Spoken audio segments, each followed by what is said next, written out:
Olá, tudo bem? Eu sou a Jussiane de Melo Gomes. Estou aqui para gravar mais um vídeo do nosso estágio híbrido de extensão, juntamente com a minha colega Daniele Caroline Arnold.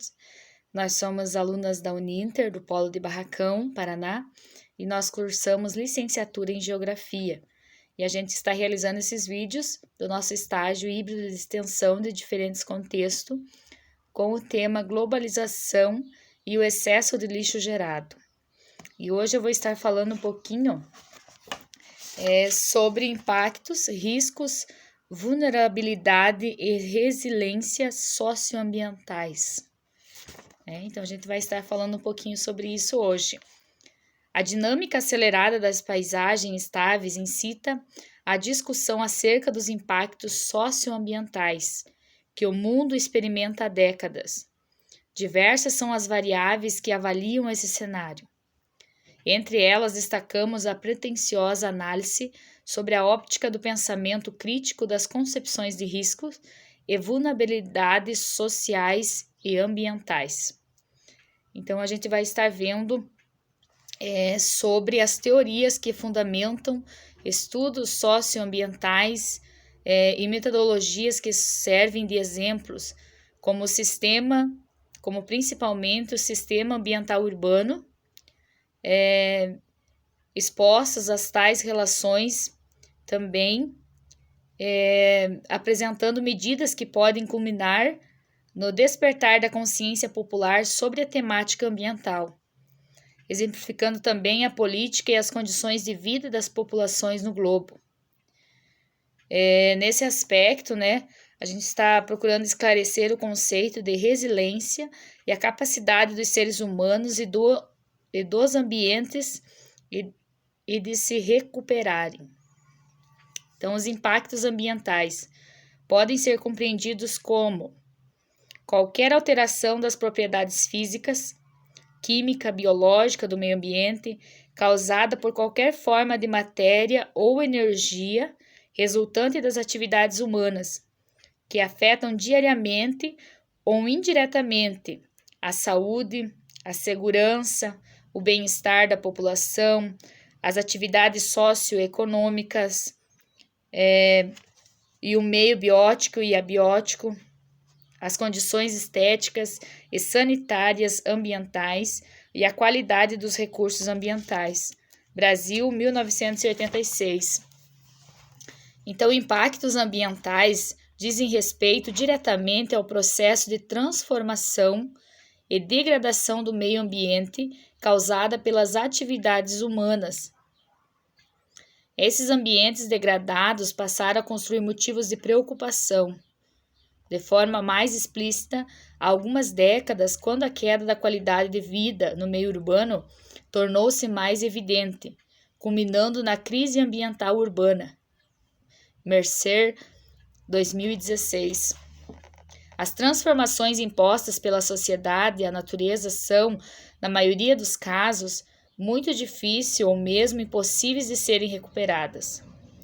Essa situação torna-se mais intensa quando nos deparamos com tecnologias e novas descobertas científicas que apontam para a aceleração inconsequente do desenvolvimento econômico, que ocorre em detrimento de princípios ecológicos e de justiça social. Observa-se assim uma clara contradição nas relações sociedade e natureza, pois ao mesmo tempo em que degradam a natureza e o meio ambiente, os seres humanos não conseguem desenvolver sua vida em ambientes marcados pela poluição do ar, do solo e da água, pela incorreta destinação de rejeitos e etc. Considerando essa contradição e a complexidade dessa situação, a gente vai abordar sobre os riscos e as vulnerabilidades socioambientais. Temas caros à análise ambiental contemporâneas que demandam de ambientalistas, cientistas e políticos conhecidos para uma tomada de decisão mais coerente. Um estudo promissor dos problemas socioambientais é geralmente elaborado tendo como base teorias e metodologias do caráter sistêmicos e multi- ou interdisciplinar, pois os problemas dessa ordem não cabem somente no âmbito de uma disciplina, mas os problemas atenientes ao ambiente urbano, por exemplo, não pertencem somente ao campo da arquitetura, do urbanismo, da engenharia ou da geografia. A poluição atmosférica urbana, por exemplo, demanda um conjunto de profissionais, cientistas e técnicos, funcionários da gestão pública da cidade, do terceiro setor e etc., para ser desenvolvida devidamente solucionada. Nessa parte da obra, destacamos problemas relacionados ao fenômeno da urbanização, notadamente porque a população da Terra é nesse momento, sobretudo urbana, o que demanda uma atenção especial da ciência e da gestão pública. Também, estamos dando continuidade à discussão, fazendo referências à constituição da sociedade de risco, que apresenta fatores concernentes ao processo da globalização. A ideia de sustentabilidade aparece com a grande promessa capaz de resolver os impasses meio ambiente versus economia. E também, falando sobre que o conceito de resiliências fornece argumentos para compreender melhor as desventuras que assolam populações em todas as partes do planeta. Então, agora a gente vai ver sobre riscos e vulnerabilidades socioambientais. As cidades evidenciam cada vez mais ambientes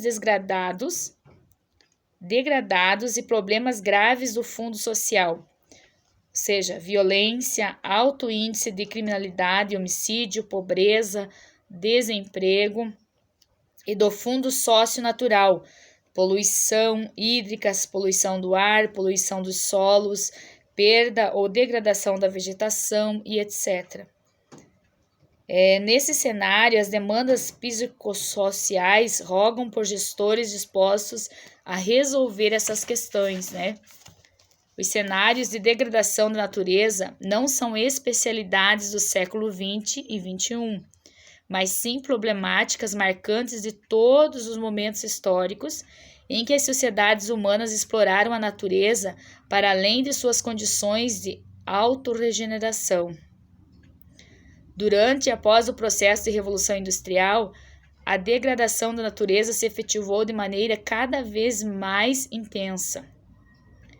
As cidades, por exemplo, passaram a atestar cada vez mais para a ausência ou insuficiência de saneamento básico e de moradias adequadas, a poluição atmosférica e dos rios, a precariedade das condições da vida para a maioria da população. A indústria, como integrante fundamental do processo de modernidade, ou seja, a urbanização, ela desenvolveu-se a custas da precarização social e da máxima exploração dos recursos naturais. A partir do final do século XVIII, na Europa Central, por exemplo, tornou-se flagrantes as péssimas condições de vida dos preletários e dos operários, bem como a intensa degradação das áreas de exploração do carvão mineral, que proporcionou as bases para o desenvolvimento do capitalismo no Estado moderno. O êxodo rural, um processo marcante no final do mercantilismo e no início do capitalismo na Europa Central, constituiu na saída dos trabalhadores do campo em direção às cidades. Essa migração tinha como fim encontrar condições para a sobrevivência dos antigos habitantes rurais, fazendo com que as cidades, sem preparo para recebê-los dignamente, gerassem espaço e ambientes fortemente degradados. Guerra e Marçal, 2006, considera que as revoluções agrícolas e industriais do século XVIII e XIX ocuparam regiões, os campos, anteriormente utilizadas para o sustento da população, e em razão disso os recursos naturais foram explorados, com afinco para suprir as necessidades do sistema de produção capitalista. Tempos depois, essa situação tornou-se amplamente comprovada ao se observar a devastação de áreas e regiões nas quais se explorou recursos naturais de interesse de processo industrial. Qual é a diferença entre os riscos e as vulnerabilidades? De antemão, um exemplo facilita a compreensão e atenta para as diferenças e semelhanças desses dois conceitos, já que eles se completam. Um indivíduo da área tropical, que reside em uma área de relevo plano, com sua casa bem próxima a determinado rio, é corriqueiramente vitimizado por alagamentos ou inundações. Ele é vulnerável a enchentes, alagamentos, doenças, perdas de materiais e humanas, ou seja, está situado em um ambiente vulnerável. A vulnerabilidade é promovida por uma diversidade de fatores, entre eles sociais, ambientais, econômicos, políticos, culturais, educacionais e etc., associados às condições de vida de dada população. No entanto, não haveria problema para esses indivíduos se eles não morassem nesse local e se ao mesmo tempo as chuvas não provocassem as inundações e os alagamentos das áreas, E é essa condição de origem natural que nos permite identificar a formação dos riscos naturais no caso em questão. As inundações, associações entre chuvas, concentração e relevo plano, por exemplo, constituem um risco natural que afeta a vida das pessoas e a economia de dada localidade. Mendonça, 2010, página 156, cita outras influências a essas adversidades. Uma das principais dimensões dos riscos e de interesses das sociedades é a sua expressão espacial, ou seja, os riscos são espaciais e temporários dotados. São espaciais por acontecer em determinado local, igual ao que serviu de exemplo anteriormente, E são temporais porque acontecem em um período determinado de tempo. Um recurso às concepções de risco e a vulnerabilidade se impõe nesse momento.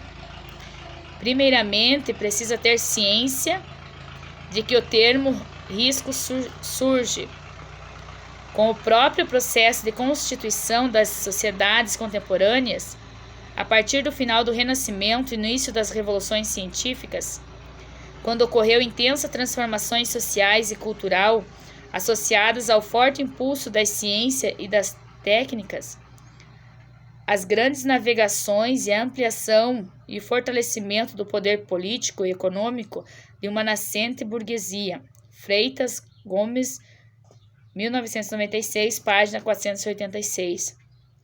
Atualmente, a conotação dada a esse termo provém da teoria das probabilidades, que implica certa previsibilidade graças ao conhecimento prévio.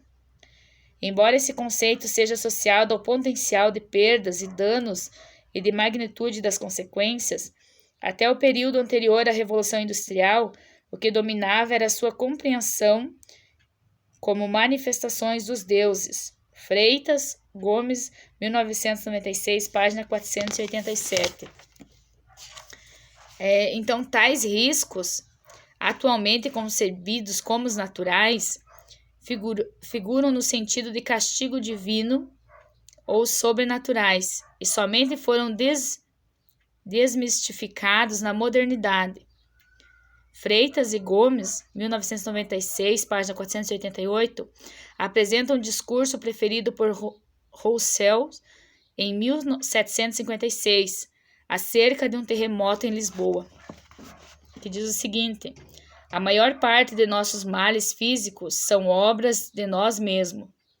Admite, por exemplo, que se não tivesse permitido a construção de um aglomerado de 20.000 prédios, de 6 e 7 pavimentos naquela grande cidade, e se os habitantes estivessem distribuídos de modo mais uniforme, alojados espaçadamente, a destruição teria sido muito menor, quase nenhuma. Mesmo rara por sua época, essa constatação é válida para os dias de hoje. Ou seja, a natureza não é culpada por grande parte dos graves problemas socioambientais que vitimam as sociedades atuais. Não se trata do retorno ao malthusianismo, mas, sobretudo, de se perceber como se desenvolvem e se estabelecem os assentamentos humanos, notadamente quando se analisa as áreas sujeitas a riscos naturais, a vulnerabilidade dos grupos sociais nelas instalados. O cenário de riscos naturais é extremamente paradoxal na atualidade, pois exatamente no momento de maior desenvolvimento científico e tecnológico da humanidade, há riscos dos mais graves e intensos impactos dos fenômenos naturais sobre parcelas da sociedade. Em determinada situação, a potencialidade dos riscos coloca todos em condições de fragilidade. Nesse caso, observa-se que essa potencialidade se revela bastante diferenciada quando da efetivação do perigo, visto que a chamada bomba atômica dos pobres tem exacerbado os impactos sobre eles. Segundo Mendonça, 2010, página 156, a noção de risco introduz uma nova perspectiva na abordagem e gestão do espaço e dos territórios, sejam eles urbanos ou rurais, litoralmente ou continentes naturais ou fortemente alterados. Mas é preciso entender os riscos para além de sua gênese natural, especialmente no contexto da sociedade de risco, como ponderou Ulrich Becker. Nesse sentido, Mendonça, 2004, página 155, considera que estudiosos dessa temática são concordantes em conceber o risco segundo 3 dimensões: os riscos naturais, os riscos tecnológicos e os riscos sociais. Então, esses 3 riscos, que temos, então, os riscos naturais, são fenômenos que têm origem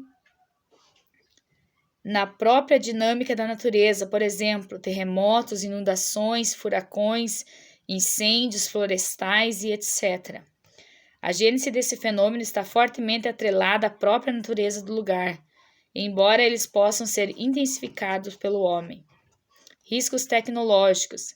Assim como a sociedade de risco, eles derivam notadamente do avanço técnico-tecnológico eufarido pela sociedade no período pós-revolução industrial, tendo se agudizado no momento atual. Então, em geral, associados ao processo produtivo no âmbito da urbanização e industrialização do planeta.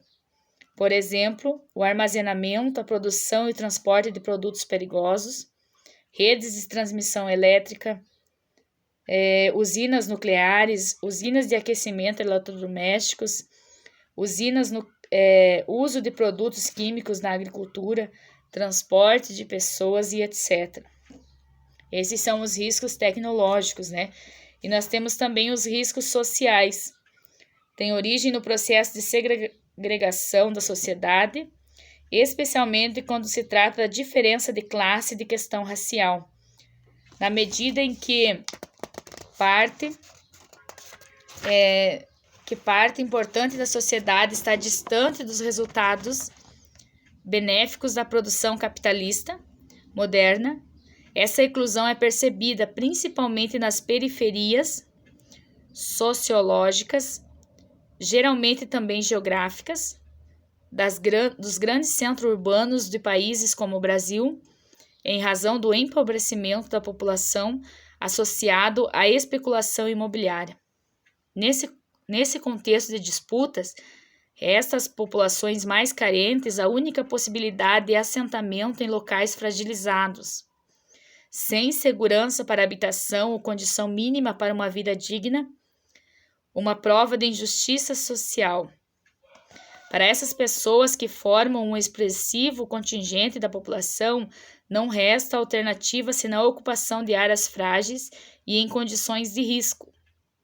No entanto, os riscos sociais implicitam outra situação também importante, como a habitação em locais de risco. Toma-se, por exemplo, o contexto da crescente e absoluta criminalidade que assola as grandes e médias cidades do país, em que há cotidiana exposição de pessoas aos mais diferentes atos de delinquência, roubos, homicídios e etc. Para além dessa situação, afigura também a ação policial desenfreada e descontrolada, o tráfico de drogas, a violência banal no momento dos grandes eventos esportivos e etc. Em síntese, a perversa concentração de renda no país expôs a sociedade a risco extremamente alto no seu cotidiano, os quais, de maneira evidente, colocam a população negra e pobre como a mais vitimizada na sociedade. Contudo, os riscos devem ser compreendidos como uma construção social. Os riscos não se formam isolados dos contextos históricos.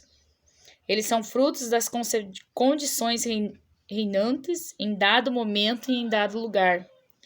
Os riscos atuais são essencialmente distintos daqueles outros tempos. E não há risco para a natureza, para as máquinas ou para os deuses. Os riscos dizem respeito especialmente à sociedade, posto que são os homens e as mulheres aqueles que formam a sociedade, os impactados pelos fenômenos de origem natural, tecnológica e social. Todavia, raramente um tipo de risco se manifesta isolado.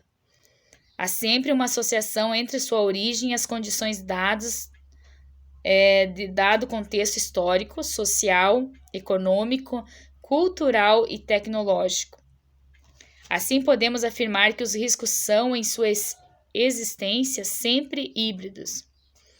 Uma inundação, por exemplo, tem sua gênese na natureza, que é o clima e o relevo, tornando-se um risco somente quando atinge populações ou áreas de interesse para a produção econômica social. O mesmo ocorre com um risco tecnológico e social, o que confirma a condição de riscos serem, sobretudo, híbridos.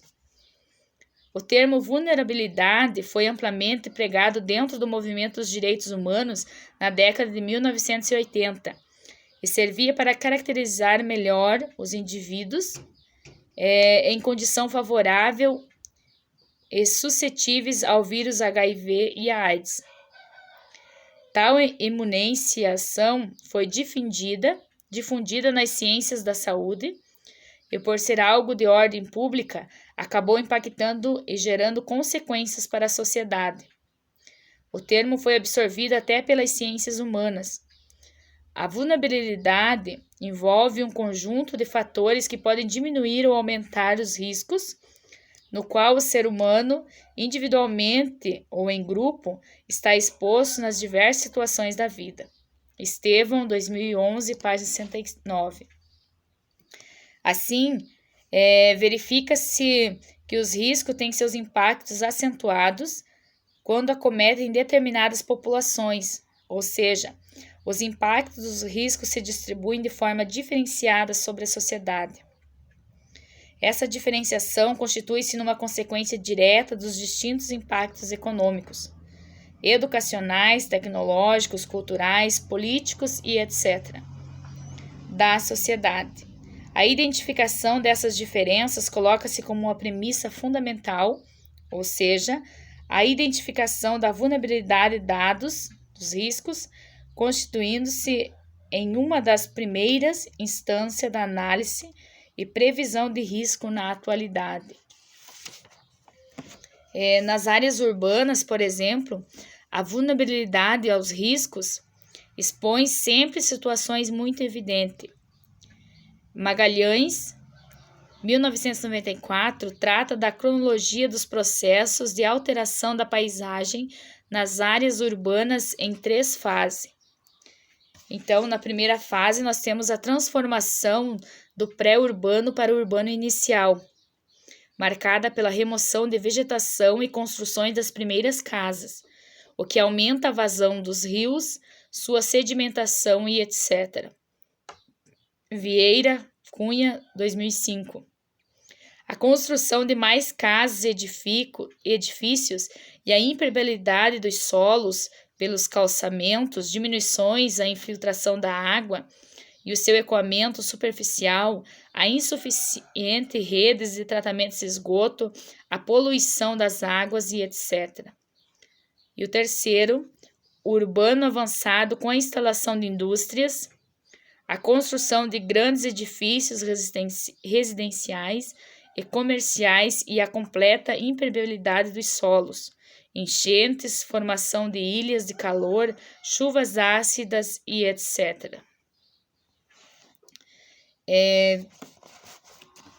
O impacto causado por obras de engenharias, estradas, ferrovias, barragem, etc., por atividades de mineração a céu aberto, atividades industriais, incluindo as exigências de terrenos para indústrias, a malha de transporte e tantas outras ações aumentam a pressão sobre os recursos naturais e certamente são os fatores que derivam na degradação do ambiente.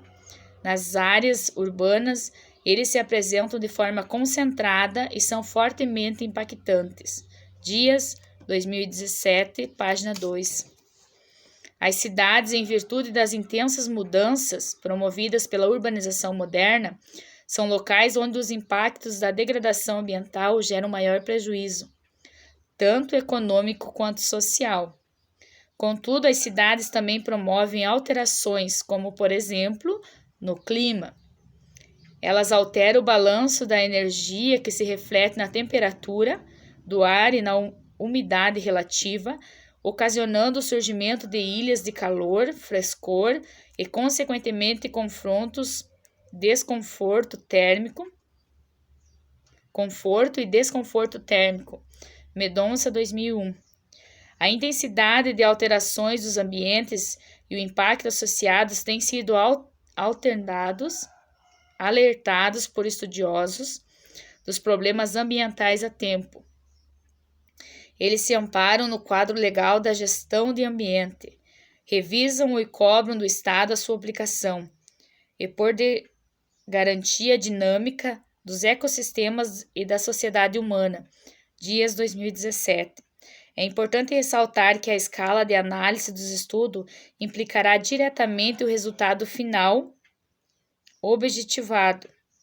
Os processos podem ser analisados na microescala, na mesoescala ou na macroescala. Muitas vezes, a interação escalar é fundamental para a compreensão satisfatória dos processos e elementos em interação em dada situação de risco e vulnerabilidade. Para além da perspectiva científica, técnica e política, é preciso também considerar a dimensão dos saberes tradicionais ou vulneraculares das populações em situações de risco, o conhecimento que determinadas sociedades geram sobre seus lugares, justamente porque vivem nela há gerações, por causa nelas uma compreensão intrínseca de suas dinâmicas, algo expresso e muitas vezes em suas próprias culturas. Apostar nessa dinâmica é certamente uma atitude não somente de respeito para as construções históricas de seus saberes, mas também uma potencialidade ímpar para resolver os problemas advindos dos impactos de um fenômeno. Então, aqui está, um pouco da gente comentou sobre isso, sobre uma atitude não somente de respeito para as construções históricas dos seus saberes, mas também uma potencialidade ímpar para se resolver os problemas advindo dos impactos de um fenômeno, Sabemos que a globalização ela tem avançado, tem crescido, a gente tem acompanhado a evolução da globalização, e com ela se traz alguns riscos também, né? Com ela se tem algumas consequências, e são essas consequências que a gente tem que sempre tomar cuidado, que não esteja prejudicando, como a gente viu aqui, o meio ambiente.